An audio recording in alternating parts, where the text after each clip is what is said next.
Good morning. ప్రభువైన యేసుక్రీస్తు వారి పరిశుద్ధ నామములో అందరికీ శుభాలు.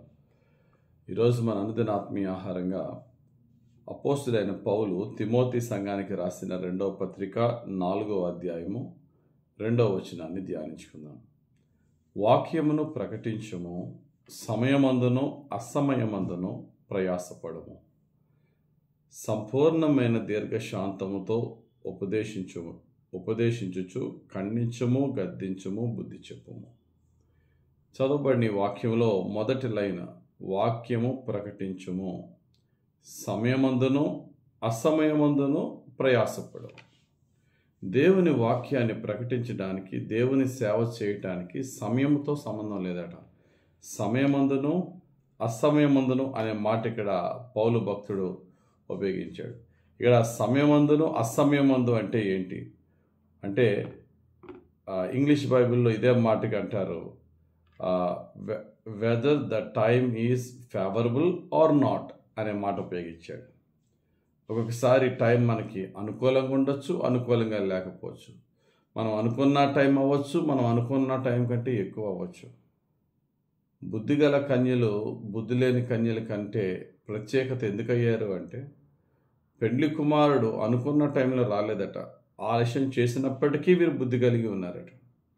దేవునిలో మనం బుద్ధి కలిగిన వారము, దేవుని పనిని యథార్థంగా చేస్తున్న వారం అంటే ఏంటంటే, సమయంలోనే కాదు, మనం అనుకోని గడియలో అయినా ఫేవరబుల్గా టైం ఉన్నప్పటికీ, ఫేవరబుల్గా టైం లేకపోయినప్పటికీ కూడా నిత్యము దేవునికి ప్రీతికరంగా మనం జీవిస్తూ ఎప్పుడైనాను దేవుని సేవలో ముందుకు సాగిపోతూ ఉండాలి.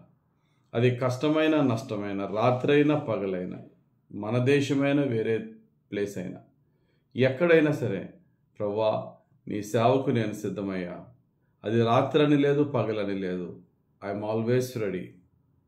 భక్తుడైన పౌలట దేవుని వాక్యాన్ని ప్రకటిస్తూ రాత్రంతా బోధిస్తూనే ఉన్నాడట. ఐతుకు అనే వ్యక్తి ఆ మేడ గది నుండి కింద పడిపోయినప్పుడు, చచ్చిపోయినా క్రిందకు వచ్చి ఆ యొక్క ఐతుకుని స్వస్థపరిచి మరలా వెళ్ళి ప్రసంగాన్ని కంటిన్యూ చేసి తెల్లవారు వరకు వారికి వాక్యాన్ని బోధించినట్టుగా అపోస్తుల కార్యములో 10వ అధ్యాయము 11వ వచనంలో ఈ మాట ఉంటుంది. అతడు మరలా పైకి వచ్చి రొట్టె విరిచి పుచ్చుకొని తెల్లవారు వరకు విస్తారముగా సంభాషించి బయలుదేరెను. తెల్లవారు వరకు పరిచర్య చేస్తున్నాడు. ఆశ్చర్యం ఏంటంటే, ఈయన వాక్యం పరిచర్య చేయడం తెల్లవారు వరకు ఆశ్చర్యం అంటే, వినేవారు తెల్లవారు వరకు ఈయన వాక్యాన్ని వినడం ఇంకా ఆశ్చర్యం.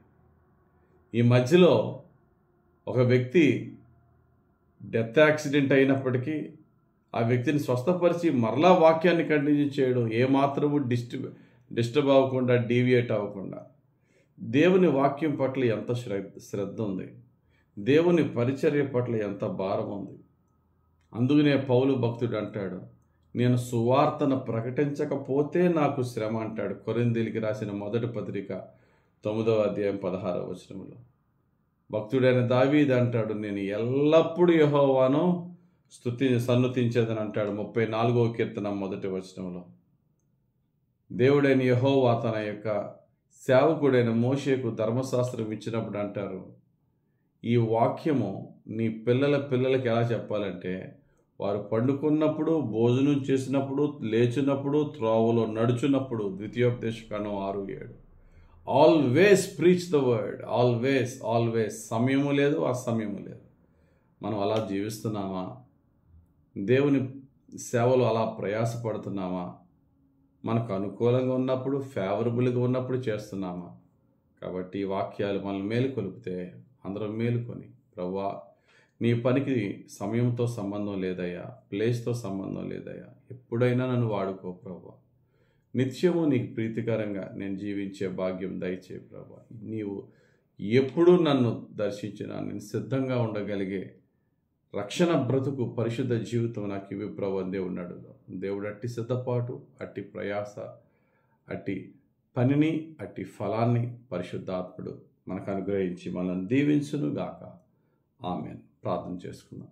మహిమగల తండ్రి, ఉదయకాల సమయించిన వాక్యం బట్టి స్తోత్రాలు నాయన. సమయమందును అసమయమందును కూడా ప్రయాసపడి నీ సేవ చేసుకునే భాగ్యం మాకు దయచేయమని, మమ్మల్ని మా కుటుంబాలను ప్రతి క్షణము అనుక్షణము మా జీవితకాలం అంతయు ప్రతి రాత్రియు ప్రతి పగలును పవిత్రంగా పరిశుద్ధంగా బ్రతికి యేసయ్య అడుగుల్లోనే మేము నిలబడి ఆ అడుగుల్లోనే నడిచి యేసయ్యను పోలి బ్రతికే భాగ్యం మాకు నీ కృపలో ప్రసాదించమని యేసుక్రీస్తు వారి పరిశుద్ధ నామములో ప్రార్థించి వేడుకొనిచున్నాం మా పరమ తండ్రి.